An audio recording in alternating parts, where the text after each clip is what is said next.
Alain, propos d'un Normand. Je connais un fonctionnaire, d'ailleurs consciencieux et ponctuel dans son service, et assez bien doué pour de hauts emplois. Il n'assiste jamais aux cérémonies officielles, parce que, dit-il, tout cela l'ennuie.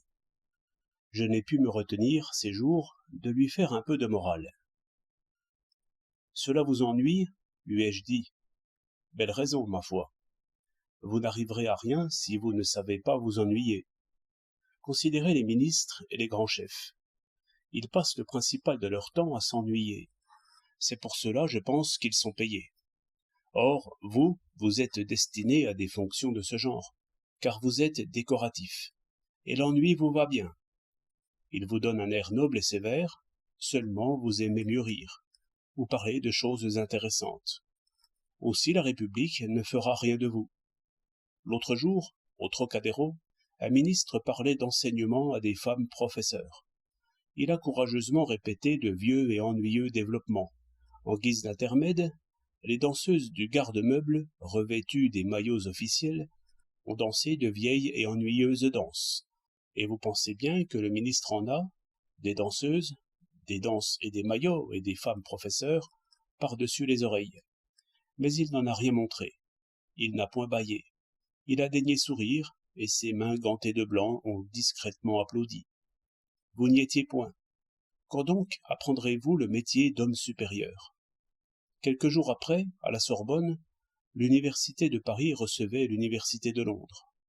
On a revu là à peu près les mêmes personnages officiels, et tout à fait les mêmes maillots, seulement un peu mieux enjuponnés, parce que la Sorbonne n'est pas le Trocadéro. Ici encore, des discours tirés du garde-meuble.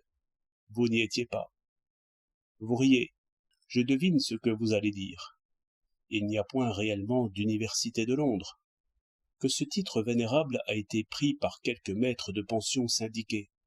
Que cette association fait sourire de pitié Oxford et Cambridge. Et que l'université de Paris a pris cette fois un huissier pour un président. Et qu'importe.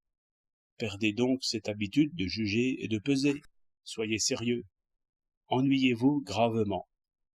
Inaugurez des cours de cuisine. Posez la première pierre d'une caserne. Félicitez un chimiste de bronze, un chansonnier de marbre ou un historien de plâtre, toujours du même air. Si les autres parlent, inclinez gravement la tête. Apprenez à saluer au passage les velours rouges à franges d'or et les guirlandes de la rhétorique officielle. Quand vous aurez pris l'air qui convient, moitié curé et moitié gendarme, alors vous serez mûr pour l'exercice des plus hautes fonctions. Vous aurez la tête qu'il faut pour recevoir une procession de solliciteurs une fois par semaine, entre 10h et midi. 2 juin 1907.